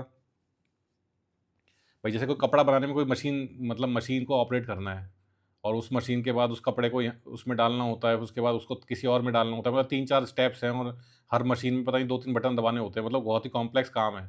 तो किसी को बहुत अच्छी ट्रेनिंग दे के ही वो काम आप सिखा सकते हैं, तो ऑब्वियसली उसको ट्रेनिंग देनी पड़ेगी, उसका उसका उसको सैलरी भी ज़्यादा देनी पड़ेगी। तो बेटर है कि आप 10 मतलब लेबर खरीद लीजिए, जो जिनको अलग अलग ये काम दे दीजिए, भाई आप बस इस बटन को दबाइए, आप इस बटन को दबाइए, आप इसको दबाइए। तो बहुत ही कॉम्प्लेक्स प्रोसेस है कोई, उसको बहुत ही छोटे-छोटे सिंपल स्टेप्स में डिवाइड कर लीजिए, और हर स्टेप के लिए एक इंसान लगा दीजिए, जिससे कि एक तो कम मिनिमम स्किल वाले आदमी की ज़रूरत पड़े, उससे एक तो उसको सैलरी भी कम देनी पड़ेगी, क्योंकि उतना वो स्किल्ड होगा नहीं, ठीक है? और वो रिपिटेटिव काम करेगा, तो उसमें वो एक्सपर्ट हो जाएगा। तो reducing reliance on skilled labour, तो उससे क्या होगा, वही स्किल्ड लेबर नहीं चाहिए, हमें पैसा कम देना पड़ेगा। Centralise planning and control, decision making was removed from shop floor and centralise with management, ठीक है? तो जैसे सुपरवाइजर्स होते थे पहले, मतलब जो भी, मतलब एक शॉप फ्लोर है, जैसे मतलब बहुत बड़ी फैक्ट्री है, तो उसमें जैसे बहुत सारी फ्लोर्स होती है ना, जैसे 10 फ्लोर की मंजिल है, तो फ्लोर 1, फ्लोर 2, और बहुत सारी मशीनें लगी हुई है, तो वहाँ पे एक सुपरवाइजर होता था जो उस फ्लोर को मैनेज करता था, सबको देख रहा है, सारे मजदूर सही काम कर रहे हैं। तो इसमें इन्होंने, टेलर ने कहा कि भाई ये सुपरवाइजर के हाथ में कोई डिसीजन मेकिंग मत दीजिए, सारा जो डिसीजन मेकिंग होगा, जो मैनेजमेंट है वो करेगा। मैनेजमेंट कहीं ऑफिस में बैठा है, वो बताएगा भाई ऐसे ऐसे करना है, और फिर यहाँ पे ऑर्डर आ जाएंगे, मेमो मेमो होता ना, मेमो आ जाएगा भाई ये आपको ये काम करना है, इस तरह से करना है। तो इससे क्या होगा, सारी डिसीजन मेकिंग मैनेजमेंट के पास चली जाएगी, जो कि स्किल्ड है, मतलब एमबीए किए हुए पढ़े लिखे लोग हैं, तो वो ज़्यादा बेटर मतलब बता सकते हैं, डिज़ाइन कर सकते हैं कि कोई काम कैसे करना है। Workers were expected to follow instructions precisely with little autonomy और description in how they perform task, ठीक है? तो सारा जो थिंकिंग है या डिसीजन मेकिंग है, मैनेजमेंट के पास चला गया, मैनेजमेंट ने बताया आपको ऐसा ऐसा करना है, ये वाले स्टेप्स करने हैं, इस मशीन पे इस तरह ऑपरेट करना है, बस वर्कर को जो ऑर्डर मिले हैं वही करना है, बात खत्म। सारी प्लानिंग और डिसीजन मेकिंग किसके पास है, मैनेजमेंट के पास है, higher management. Efficiency over worker wellbeing, the primary focus was on output, speed and measurable performance rather than on the satisfaction, creativity और well-being of workers. Human needs were secondary to productivity goals. हाँ देखिए, simple सी बात है, जैसे हमने वही बात की ना, यहाँ तक इतना भी एक्सट्रीम हो जाता है कि पानी भी दूर रख दीजिए, कि वो पानी भी ज़्यादा ना पिए कि उनको वॉशरूम जाना पड़े बार बार। तो प्राइमरी फोकस क्या है हमारा, एफिशिएंसी एंड प्रोडक्टिविटी। क्यों, उससे क्या होगा, ज़्यादा काम होगा तो ज़्यादा प्रॉफिट बनेगा, इस पर ज़्यादा फोकस है, रेदर देन कि हमारे वर्कर्स कैसा फील कर रहे हैं, उनकी हेल्थ कैसी है, उनका मेंटल हेल्थ कैसी है, उनकी फिजिकल हेल्थ कैसी है, वो सेटिस्फाइड फील कर रहे हैं कि नहीं कर रहे हैं, ये सब सेकेंडरी है, सेकेंडरी भी नहीं होते ये, मतलब होते ही नहीं है। सिर्फ प्राइमरी या ओनली गोल ही एक होता है, वो होता है मैक्सिमाइज प्रॉफिट, मैक्सिमम प्रॉफिट, ठीक है? तो sociological implications of Taylorism, alienation of labour. Taylorism intensified marks concept of alienation, ठीक है? तो एलियनेशन जो कंसेप्ट मार्क्स ने बताया था, उसको इसने मतलब बहुत ज़्यादा और एक्सट्रीम फॉर्म में ले आया, क्योंकि पहले थोड़ा बहुत वर्कर्स, मतलब थोड़ा इतना भी मशीनों की तरह काम नहीं करना पड़ता था कि आपका 1 सेकंड भी मतलब वेस्ट नहीं हो रहा, आप पूरा 10 के 10 घंटे लगे हुए हैं, ठीक है? इसमें बिल्कुल क्या कर दिया, एक्सट्रीम फॉर्म पे लिया है कि आप मतलब आप ह्यूमन रहे नहीं, आप खुद एक मशीन बन गए, जो 1 सेकंड भी वेस्ट नहीं कर रहा, वो मशीन हो गया ना, ना आप बगल वाले से बात कर रहे हैं, ना कुछ कर रहे हैं, आप बिल्कुल मैक्सिमम एफिशिएंसी पे काम कर रहे हैं। तो आपका जो मार्क्स का एलियनेशन कंसेप्ट था, ये बिल्कुल इसमें बहुत ज़्यादा एक्सट्रीम फॉर्म में आ गया। Workers became more appendages to machines performing monotonous repetitive task with no connection to final product. ठीक है, तो बस वो मशीन पे सिंपल टास्क करने का काम रह गया उनका, तो उनको फाइनल प्रोडक्ट पता भी नहीं होता कहीं वो, तो कि हम बना क्या रहे हैं, कर क्या रहे हैं। This dehumanised labour and reduce the workers role to that of a machine operator. तो ठीक है, बस आप एक मशीन ऑपरेटर बन के रह गए। आपको जैसे आप भले ही कार की फैक्ट्री में काम कर रहे हो, लेकिन आपको बस उस मशीन पे 2-3 बटन दबाने हैं, आपको नहीं पता ये कार कैसे बनती है, क्या होता है।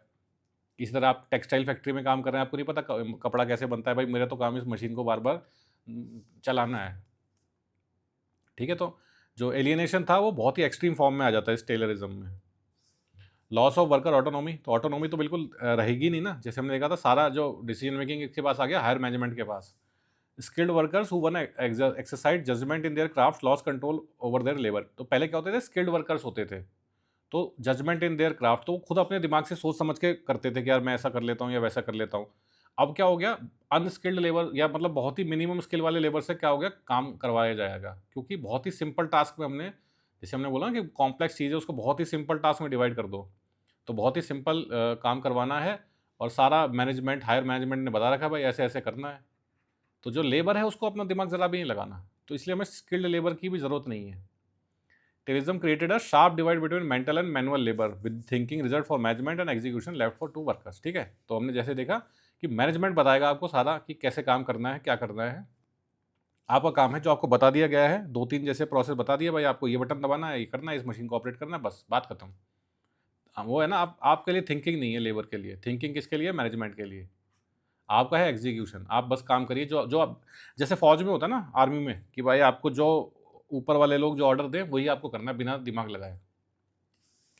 Rise of managerial control and surveillance. Taylorism laid the foundation for modern managerial surveillance system where productivity is closely monitored and incentives or punishment are based on output. ठीक है, तो आपका जो मैनेजमेंट है, हायर मैनेजमेंट, वो हर worker के एक तरह से रिपोर्ट बना के रखता है कि भाई आपने कितनी एफिशिएंटली काम किया, आपने टाइम वेस्ट किया कि नहीं किया, आपकी productivity, suppose you were suppose to मतलब produce 100 final units in 1 month, मतलब आपकी जो पर्टिकुलर मशीन है उससे 100 यूनिट्स निकलती, जैसे कपड़ा ही बना ले, 100 शर्ट बनानी थी आपको, वो बना पाए कि नहीं बना पाए, आपने कितने घंटे काम किया, एफिशिएंसी, मतलब हर चीज़ एक तरह से मॉनिटर की जाती है आपकी, उसके बेसिस पे आपको इंसेंटिव्स मिलते हैं, आपका प्रमोशन होता है या आपकी सैलरी बढ़ती है, नहीं कर पाते तो पनिशमेंट, या तो डिमोशन मिलेगा या प्रमोशन नहीं मिलेगा, या फिर एक्सट्रीम केसेस में आपको नौकरी से भी निकाल दिया जाएगा।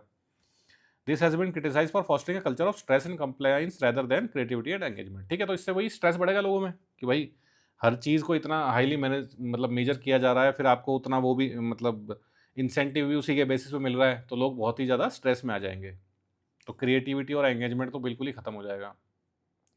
Impact on labor relation, the focus on efficiency often led to labor unrest, resistance and unionization as worker protested against excessive workload, speed ups and lack of dignity at work। ठीक है, तो भाई अब इतना ज़्यादा वर्कर्स को परेशान करेंगे तो स्वाभाविक सी बात है कि वो भी सारे इकट्ठे हो जाएंगे और क्या कर देंगे। पहले एक बहुत चीज़ होती थी, कॉमन होती थी हड़ताल, या उसको इंग्लिश में बोलते हैं स्ट्राइक। स्ट्राइक कर देंगे वो, क्यों? क्योंकि वो कहेंगे हमारी मांगे पूरी करो।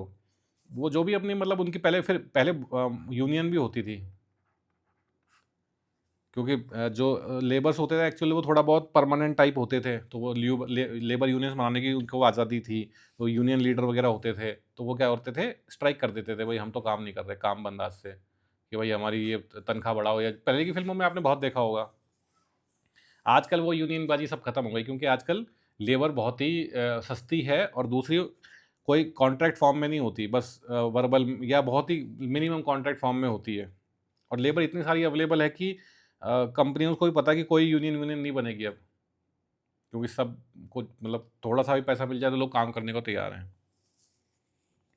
It highlighted the conflict between capital and labour in industrial society. तो वही मार्क्स का जैसा कहना था कि कैपिटल और लेबर के बीच में जो कन्फ्लिक्ट होगा, कन्फ्लिक्ट थ्योरी जो है, तो वो एक तरह से उभर के आती है इसमें, मतलब कन्फ्लिक्ट बिटवीन प्रोलेटेरिएट्स जो कि लेबर्स हैं आपके, वर्सेस जो मैनेजमेंट, जो आपके मालिक लोग हैं या हायर मैनेजमेंट है। ठीक है, Harry Braverman, D skilling of labour. तो ये ब्रेवरमैन, इन्होंने एक किताब लिखी थी, लेबर एंड मोनोपोली कैपिटल, 1974 में। Harry Braverman argued that Fordist production techniques and automation result in deskilling of labour. तो फोर्डिस्ट प्रोडक्शन टेक्निक्स क्या थी? ये बेसिकली वही जो हेनरी फोर्ड थे अपने, उन्होंने क्या बनाई थी? असेंबली लाइन बनाई थी।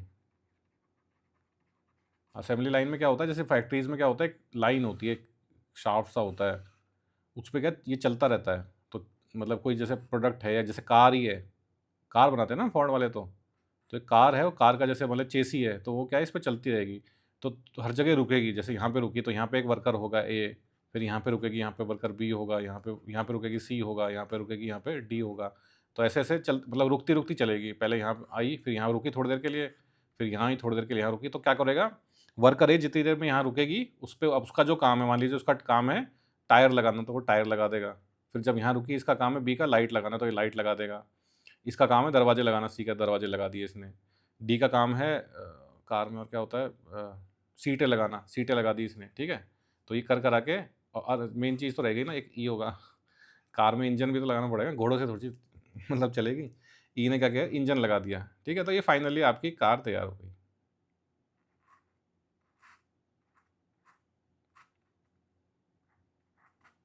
फोर्ड की गाड़ी तैयार हो गई, इसको बोलते हैं असेंबली लाइन। तो ठीक है, ये बेसिकली एग्जांपल है फोर्ड इज प्रोडक्शन टेक्निक्स का। मतलब कि हर चीज़ को, वही जैसे टेलरिज्म वाला बात है ना, टेलरिज्म का तो क्या था, मैनेजमेंट था, कि मैनेजमेंट ऑफ वर्कर्स।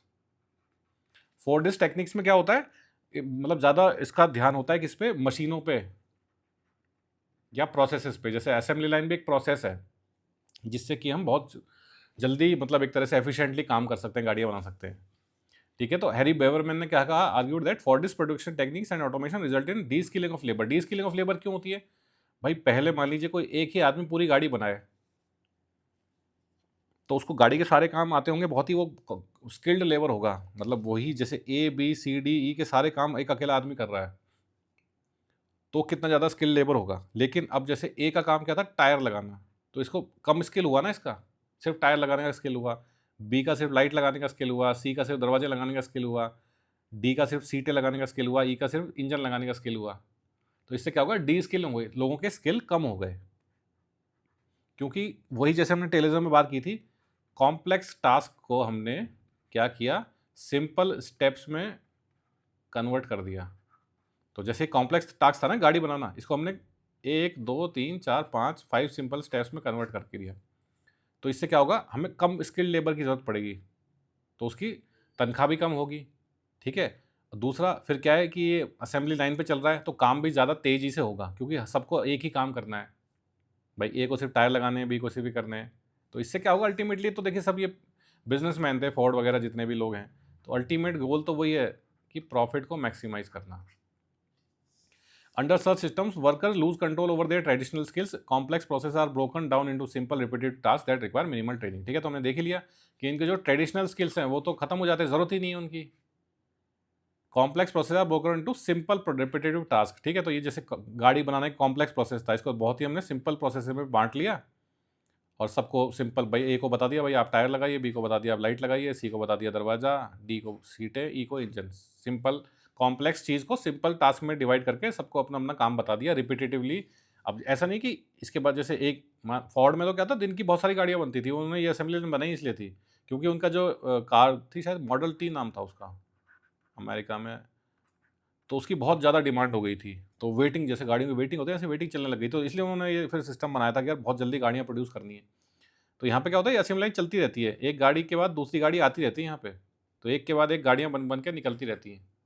तो इससे क्या होता है, आउटपुट ज़्यादा होती है, तो फिर क्या होता है, आउटपुट ज़्यादा होती है तो प्रॉफिट ज़्यादा बनता है। Labour becomes increasingly dependent on capitalist machinery and managerial control, reducing the workers autonomy and transforming them into COGS in a larger industrial system. COGS in a larger industrial system क्या होता है, मतलब कॉग का मतलब होता है मशीनों के पुर्जे होते हैं ना, जैसे कोई जैसे मशीन काम कर रही है, इसमें कोई पुर्जा है, तो ह्यूमंस भी क्या बन जाते हैं, जो बेसिकली ह्यूमन जो लेबर है वहाँ पे, फैक्ट्री वर्कर्स हैं, वो क्या बन जाते हैं, they also become COGS in the machine, COGS in the industrial system.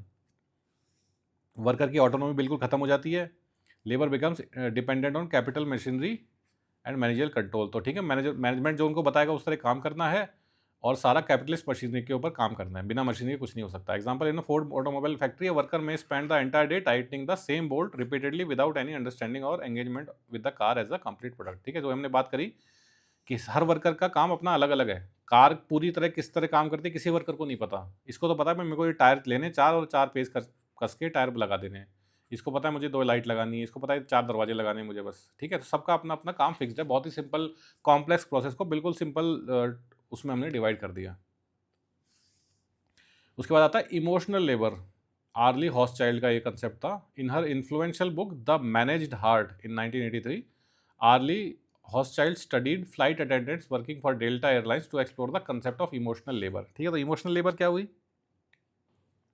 भाई? जैसे ये फ्लाइट्स में, एयरप्लेन्स में आपने देखा होगा ना, एयर होस्टेस वगैरह जो होती हैं, तो ये क्या करती है, बहुत अच्छी तरह बात करती है ना आपसे, हंस हंस के, मतलब हंस के नहीं, मतलब एक बड़े ही डिसेंसी से, यस सर, प्लीज़ सर, क्या लेंगे सर, है ना, हेलो सर, नमस्ते सर। ये सब क्या होता है? Basically they are managing their emotions. हो सकता है कि जो एयर होस्टेस है उसको कोई पर्सनल लाइफ में बहुत प्रॉब्लम चल रही हो, उसकी फैमिली में कोई किसी की डेथ हो गई हो, लेकिन फिर भी जब वो वर्क पे आएगी तो उसे क्या करना होगा, बहुत ही मतलब प्लेजेंटली बिहेव करना पड़ेगा, वरना उसकी नौकरी चली जाएगी। क्योंकि कस्टमर्स को क्या मतलब भाई, उसके घर में किसी की डेथ हुई है, जो भी हुआ है, उसकी पर्सनल लाइफ में क्या चल रहा है।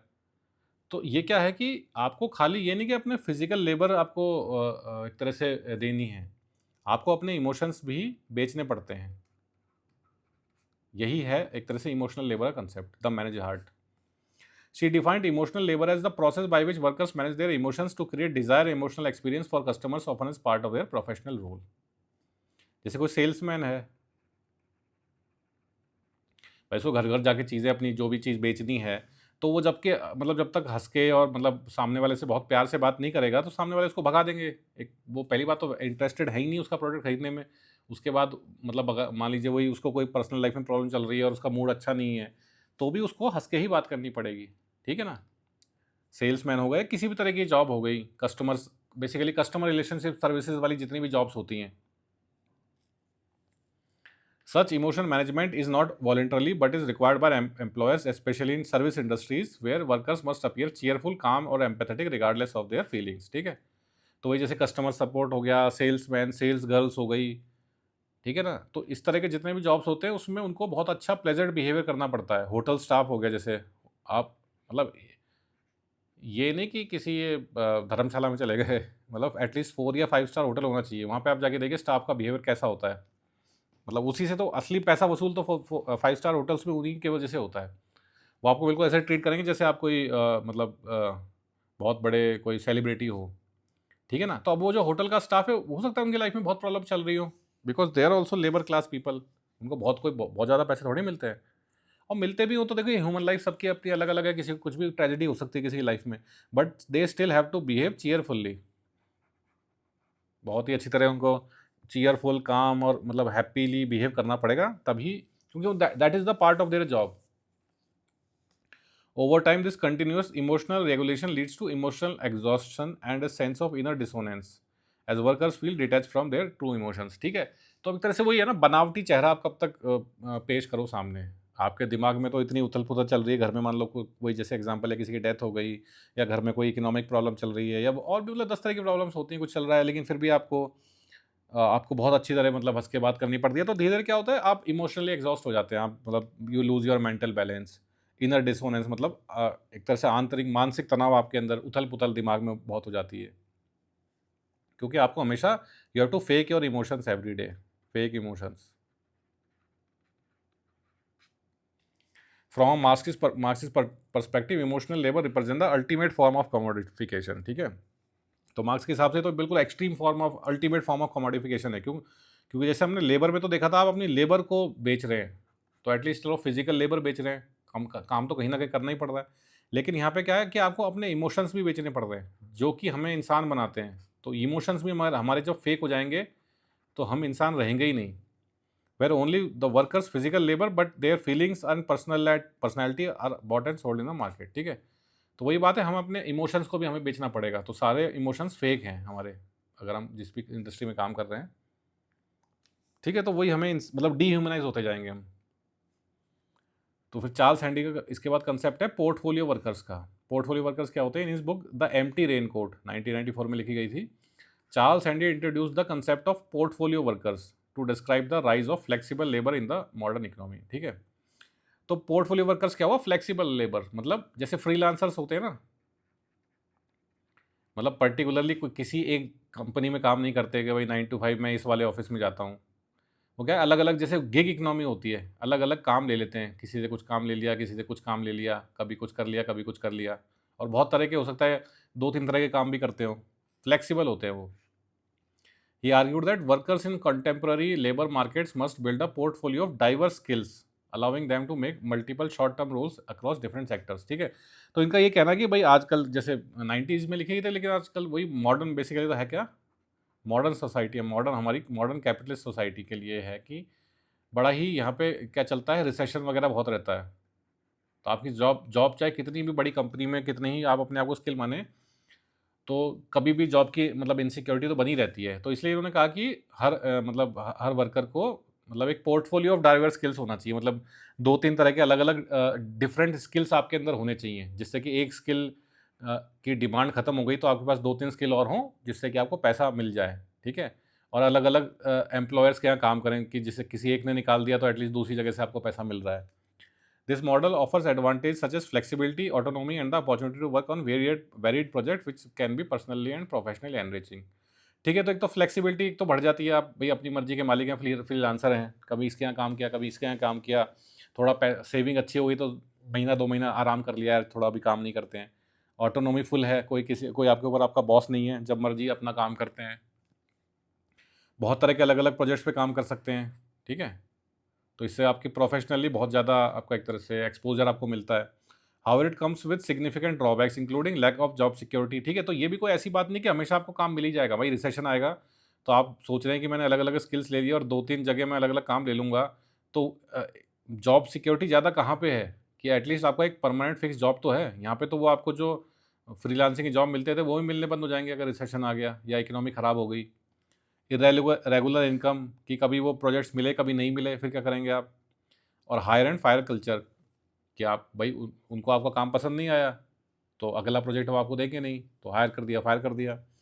Example of freelance graphic designer who simultaneously work with 3 different companies on contract terms without a permanent job. ठीक है, तो वही हमने जैसे बात करी, कोई ग्राफिक डिज़ाइनर है, कोई वीडियो एडिटर है, मतलब बहुत तरह के इस तरह के काम होते हैं जिसमें आप फ्रीलांसिंग कर करके अलग अलग कंपनियों से काम ले सकते हैं। लेकिन वही बात है कि जॉब सिक्योरिटी इसमें बहुत कम रहती है, इनकम का मतलब इरेगुलर रहती है इनकम, कभी आ गई कभी नहीं आई। ठीक है, और हायर एंड फायर कल्चर रहता है। अब उसके बाद देखते हैं feminist perspective on labour. Ann Oakley ये एक फेमिनिस्ट सोशोलॉजिस्ट और थिंकर थी, तो इनका कहना है क्या, Ann Oakley argued that industrialisation confined women primarily to domestic roles, removing them from formal economic participation and re gender division of labour. ठीक है, तो इनका क्या कहना है कि पहले के ज़माने में जब इंडस्ट्रियलाइजेशन नहीं आया था तो क्या होता था कि सारा काम जो है, जो वर्क है, जो लेबर है, वो सारी क्या होती थी, वो होम बेस्ड होती थी। तो जैसे हमने वो खाती का एग्जांपल देखा था ना कि वो अपने घर में ही अपना वर्कशॉप चलाता है, वहीं पे टेबल चेयर वगैरह, पलंग वगैरह, बेड वगैरह सब वहीं बनाता है। तो वो कई उसकी जो वाइफ है या उसके घर में जो लेडीज़ हैं वो भी कई बार उसकी हेल्प कर देती है, भाई ये काम मैं कर देती हूँ। और सबसे इसका प्राइम एग्जांपल देखा जाता है खेती में, एग्रीकल्चर में, जहाँ गाँव में तो आज भी महिलाएं मतलब पूरा बढ़ चढ़ मतलब बड़े वैसे मतलब फिजिकली इंटेंसिव काम तो नहीं कर पाती जैसे ट्रैक्टर चलाना या बैलों से हल जोतना, लेकिन बाकी जैसे कटाई बुआई इस तरह के काम जो होते हैं या पानी देना, इस तरह के काम मतलब महिलाएं बहुत अच्छी तरह करती है। ठीक है, तो पहले जितना भी मतलब इकोनॉमिक लेबर थी, क्योंकि वो सब क्या थी, होम बेस्ड थी, तो महिलाएं भी इक्वली पार्टिसिपेट करती थी उसमें।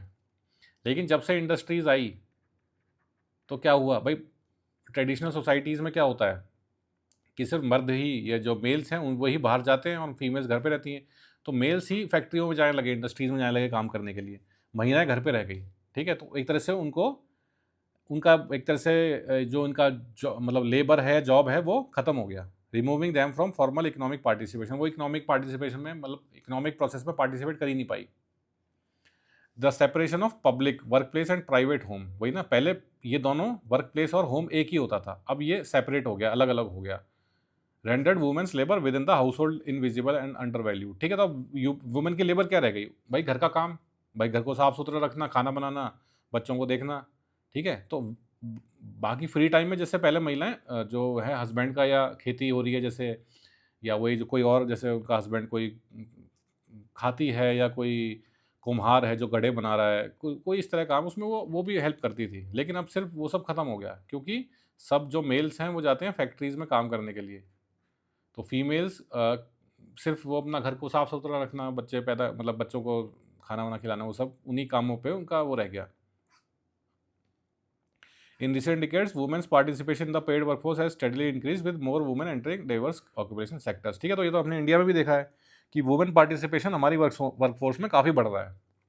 गवर्नमेंट सेक्टर ले लीजिए आप, प्राइवेट सेक्टर ले लीजिए, इवन इनफॉर्मल सेक्टर में भी आपको देखेगा कि हर जगह women participation compare to last 20-30 years present time में काफ़ी इंक्रीज हो गया है। इवन अब तो पुलिस में, आर्मी में, जो कि ट्रेडिशनली मेल डोमिनेटेड फोर्सेस या जॉब्स हैं, उनमें भी फीमेल्स को काफ़ी एक तरह से वो मिल रहा है। However women continue to face occupational segregation where they are concentrated in specific role such as teaching, care giving और clerical work and are underrepresented in leadership positions. ठीक है, तो भाई कितना ही जैसे पुलिस वगैरह की हमने बात कर ली, लेकिन फिर भी क्या है, ऑक्यूपेशनल सेग्रीगेशन है। मतलब कि सर्टेन जॉब्स में मेल्स को ही अभी भी प्रेफरेंस दी जाती है और फीमेल्स कम होती है। जैसे हॉस्पिटल्स का एग्जाम्पल ले लीजिए, ऐसा नहीं कि फीमेल डॉक्टर्स नहीं होती हैं, लेकिन 80% किसी भी हॉस्पिटल में आपको मेल डॉक्टर ही मिलेंगे और 20% फीमेल डॉक्टर्स होंगी। ठीक है, और नर्सेज में उल्टा होगा, नर्सेज में 80% फीमेल्स होंगी और 20% मेल्स होंगे।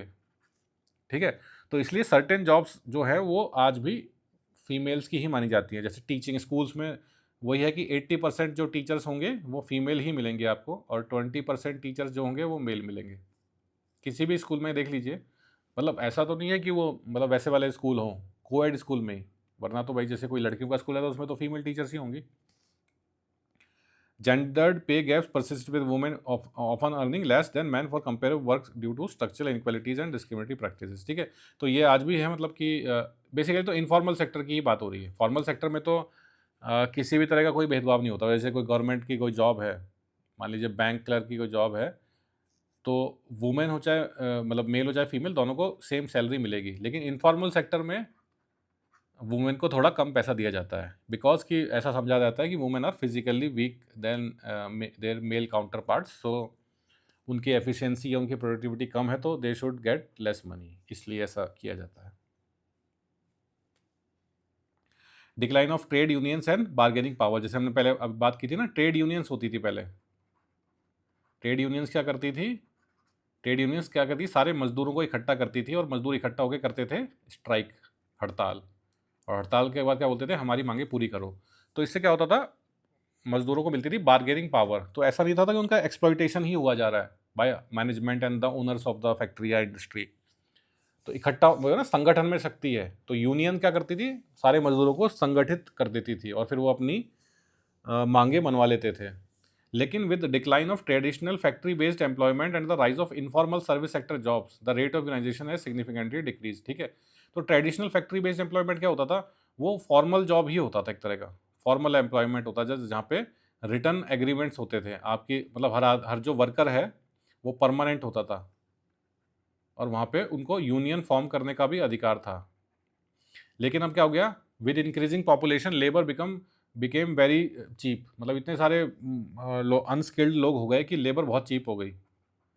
तो ज़्यादातर फैक्ट्रीज में क्या हो गया, इनफॉर्मल जॉब्स शुरू कर दी उन्होंने भी। भाई कोई लिखा पढ़ी नहीं, कुछ नहीं, कोई भी आएगा उसको हम भाई 10,000 15,000 जो देना है दे दो और उससे काम करवाओ, जब मर्जी उसको हटा दो, जब मर्जी रख लो।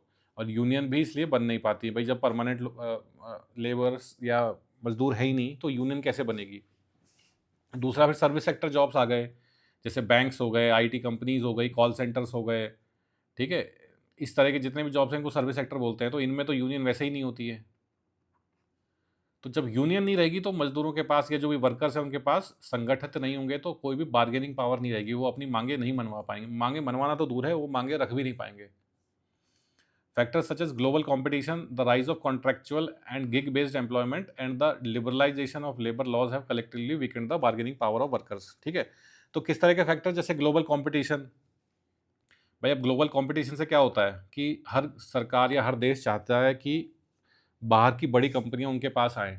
जैसे इंडिया चाहता है कि मतलब कोई भी आईटी की कंपनीज़ इंडिया में आएँ, या कोई भी मतलब बड़ी कंपनियां, जैसे बांग्लादेश में ये अपना इसका काम बहुत होता है, ये टेक्सटाइल का। और दूसरा जैसे ये नाइकी, एडिडास वगैरह जितनी कंपनीज हैं, इनके सबका प्रोडक्शन सारा काम कहाँ होता है? बांग्लादेश में होता है। तो जो भी जैसे बांग्लादेश की गवर्नमेंट है वो क्या करेगी? अपनी लेबर को और चीप कर देगी, और जो अपने लेबर लॉज हैं उनको कमज़ोर कर देगी, जिससे कि बाहर की कंपनियां आएँ और उनकी इकोनॉमी बढ़े। ठीक है, तो ग्लोबल कंपटीशन से क्या होता है, लेबर लेबर की जो रेट्स हैं वो कम हो जाती हैं, लेबर लॉज भी ढीले पड़ जाते हैं। तो यूनियन कहाँ से बनेगी? Contractual and gig based employment, मतलब परमानेंट नहीं, सिर्फ कॉन्ट्रैक्ट बेसिस पे थोड़े दिन के लिए मजदूर रख लिए गए, या गिग बेस्ड हो गए, भाई कोई पर्टिकुलर जॉब के लिए कुछ लोग किसी को रख लिया। ठीक है, तो यूनियन बनती जब थी, जब मतलब परमानेंट लॉन्ग टर्म एम्प्लॉयज़ हों, जो कि फॉर्मली एम्प्लॉयड हों, उनके पास रिटर्न एक तरह से एम्प्लॉयमेंट लेटर वगैरह है, और उनको एक हर चीज़ मतलब पक्के में है, रिटर्न में है। In earlier decades, large industrial workplaces with permanent employees often had strong trade unions that could negotiate wages and working condition. ठीक है, तो सबसे इंपॉर्टेंट चीज़ है, परमानेंट एम्प्लॉयज़ होंगे तभी आपकी यूनियन बनेगी, और बिना यूनियन के बिना स्ट्रॉन्ग ट्रेड यूनियन के आप नेगोशिएट नहीं कर सकते।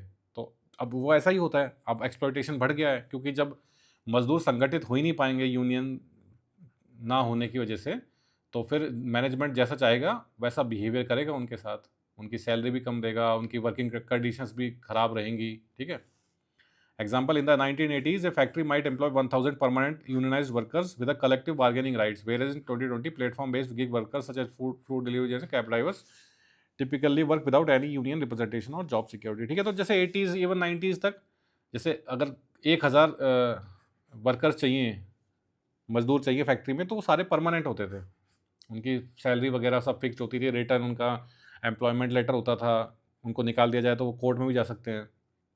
यूनियंस होती थी, स्ट्रॉन्ग ट्रेड यूनियंस होती थी, तो यूनियन अपना मतलब सालाना वो मांगे रखती थी, भाई इतना हमें इस साल 10% इंक्रीमेंट चाहिए, इतनी छुट्टियां चाहिए, मेडिकल चाहिए, ये चाहिए, वो चाहिए, जो भी चाहिए मतलब। लेकिन अब क्या होगा कि अब एक तो क्या होगा, इनफॉर्मल वर्कर्स बहुत बढ़ गए, क्योंकि लेबर इतनी ज़्यादा है ना, कि इतनी ज़्यादा पॉपुलेशन बढ़ गई, और वो भी अनस्किल्ड लोगों की, कि क्या करें, जब इतना ज़्यादा लेबर मिल रहा है सस्ते में, तो फिर ज़रूरत ही नहीं है परमानेंट रखने की। फिर गिग वर्कर्स हो गए, जैसे ज़ोमैटो डिलीवरी एजेंट्स वगैरह, कैब ड्राइवर्स। इवन जैसे पहले ये ऊबर वगैरह नहीं आई थी, ओला ऊबर, तो जैसे मुंबई वगैरह में जो भी ये टैक्सी चलती है ना, ब्लैक एंड येलो आपने देखी होगी, कोलकाता में भी चलती हैं, तो ये सारी टैक्सी यूनियन, टैक्सी वालों की एक यूनियन होती थी, तो वो अपनी मांगे मनवा लेते थे, भाई हम तो इतने मीटर के बिना चलेंगे या जो भी है मतलब उनका। ठीक है, तो उनको अच्छी मतलब कंडीशंस मिल जाती थी। लेकिन अब जब से ओला उबर आई है, तो ओला उबर भी क्या, गिग बेस्ड वो इकोनॉमी, मतलब वो सारा काम है ये। ठीक है, तो ग्लोबलाइजेशन एंड लेबर, ग्लोबलाइजेशन का लेबर पे कैसे फर्क पड़ा? In the era of globalisation labour has become increasingly mobile and transnational, with workers and jobs moving across national boundaries in response to global economic demands. ठीक है, तो अब क्या हो गया, ग्लोबलाइजेशन आ गया है। ग्लोबलाइजेशन का मतलब क्या है? सारा वर्ल्ड एक है, ग्लोबल विलेज है। तो अब क्या है, लेबर कैसे हो गई है? मोबाइल और ट्रांसनेशनल, मतलब एक नेशन से दूसरे नेशन लेबर चली जाती है। जैसे इंडिया में बहुत अच्छा एग्जांपल है मिडिल ईस्ट। मिडिल ईस्ट में यहाँ अपने यहाँ से बहुत भर के मतलब लेबर जाती है, from even South India to North India, हर स्टेट के लोग मिडिल ईस्ट जाते हैं मजदूरी करने के लिए, दुबई वगैरह जितने भी, क्योंकि वहाँ पे अ, जब से ये ऑयल बूम आया है, तो मिडिल ईस्ट में पैसा बहुत आ गया है। ठीक है, लेकिन वहाँ की पॉपुलेशन इतनी है नहीं। दूसरी बात, पॉपुलेशन है भी तो जब वो सारे, जब तेल के मालिक बन गए हैं, उनकी इकोनॉमी अच्छी है, तो वहाँ के जो आम लोग हैं वो भी कहते हैं हम लेबर क्यों करें, इसलिए वो लेबर बाहर से मंगवाते हैं। लेबर को वो क्या करते हैं, आउटसोर्स करते हैं। तो उसमें फिर countries like India, Pakistan, Bangladesh, मतलब बेसिकली साउथ एशियन कंट्रीज़ से लोग जाते हैं और फिर पैसा कमा के वापस आते हैं। ठीक है, तो लेबर कैसी हो गई है ग्लोबलाइजेशन के बाद? Mobile and transnational. Multinational corporations often engage in offshoring, relocating production to countries with cheaper labor costs, which led to proliferation of sweatshops and low-wage factories in the global south. ठीक है, अब कंपनियां भी ऐसा ही करती हैं कि भाई कंपनी को तो अपने प्रॉफिट से मतलब है, तो जहां उनको सस्ती लेबर मिलेगी वो वहीं पे चली जाएंगी। इसलिए ज़्यादातर यूएस कंपनियां क्या करती हैं, यूएस या यूरोपियन कंपनियां कभी भी अपने देश में काम नहीं करती, क्योंकि यूएस में लेबर बहुत महंगी है। इसी तरह यूरोप में बहुत लेबर महंगी है और लॉज भी बहुत बड़े स्ट्रिक्ट हैं, आपको हर चीज़ देनी पड़ती है, मिनिमम इनकम, मिनिमम सैलरी होती है इतनी देनी पड़ेगी, फिर 10 तरह के बेनिफिट्स देने पड़ेंगे आपको, हेल्थ इंश्योरेंस वगैरह। तो वो क्या करती हैं, जैसे बहुत अच्छा एग्जांपल है बांग्लादेश का। बांग्लादेश में इस टाइम सारा टेक्सटाइल का सारा काम होता है, आपका जितना भी है नाइकी, एडिडास, ज़ारा वगैरह, जितने भी ये बड़ी बड़ी कंपनियां हैं ना जिनके हम कपड़े बहुत महंगे खरीदते हैं, ये सारे बांग्लादेश में बनते हैं। बांग्लादेश से बन के फिर ये यूएस वगैरह, यूरोप वगैरह जाते हैं। इसी तरह एप्पल का एग्जांपल आप ले सकते हैं। एप्पल का सारा जो प्रोडक्शन होता है वो कहाँ होता है, चाइना में होता है।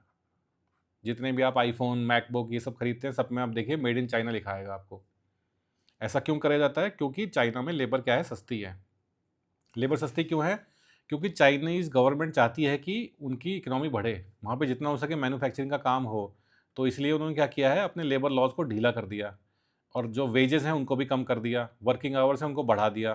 ठीक है, तो इस सब से क्या है, कंपनीज अट्रैक्ट होती है, क्योंकि वहाँ पे अगर इतना सस्ते में नेगोशिएबल लेबर मिल जाएगी तो प्रॉफिट बहुत बढ़ जाएगा। ठीक है, तो वहाँ पे क्या बन जाती है, स्वेट शॉप। स्वेट शॉप मतलब अब जैसे नाम से ही जाहिर है ना, जहाँ पे ऐसी बुरी हालत है कि कोई वेंटिलेशन नहीं है, पंखा नहीं है, सबको पसीने आ रहे हैं सारे मजदूरों को, इतने मतलब हार्श वर्किंग कंडीशंस में लोगों को काम करना पड़ता है, हार्श वर्किंग कंडीशंस। ठीक है, जैसे चाइना में ये आईफोन वगैरह की फैक्ट्री में लोग मतलब 15-15 घंटे डेली काम करते हैं। सेम विद बांग्लादेश, जहाँ पे ये सब ये टेक्सटाइल का काम होता है। This global race to the bottom frequently results in degraded working condition. अब ये रेस टू द बॉटम क्या है, रेस टू द बॉटम है ये वाली, जैसे ये नीचे जा रहा है ना, मतलब बेसिकली लेबर की कंडीशंस को नीचे ले जाना, लेबर की कंडीशंस को नीचे ले जाना, ये है रेस टू बॉटम।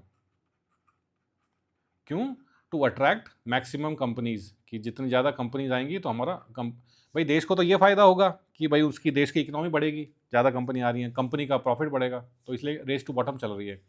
तो it results in degraded working conditions. भाई अब जब सबको मतलब कंपनियों का तो मेन चीज़ क्या है, प्रॉफिट या मुनाफा, तो वो क्यों वर्किंग कंडीशंस को सुधारेंगे, वो कहेंगे 15 घंटे या 16 घंटे काम करवाओ, कोई वेंटिलेशन मत रखो, किसी भी तरह की अच्छी सुविधा मत दो, जितना हो सके काम करवा लो इनसे, including long hours, minimal wages, lack of safety standards and weak legal protection. ठीक है, तो बहुत 15-16 घंटे काम हो रहा है, पैसा बहुत कम मिल रहा है, सेफ्टी के कोई स्टैंडर्ड्स नहीं है, कई बार इंडस्ट्रियल एक्सीडेंट्स हो जाते हैं जिसमें लोग मर भी जाते हैं, कोई लीगल प्रोटेक्शन नहीं है।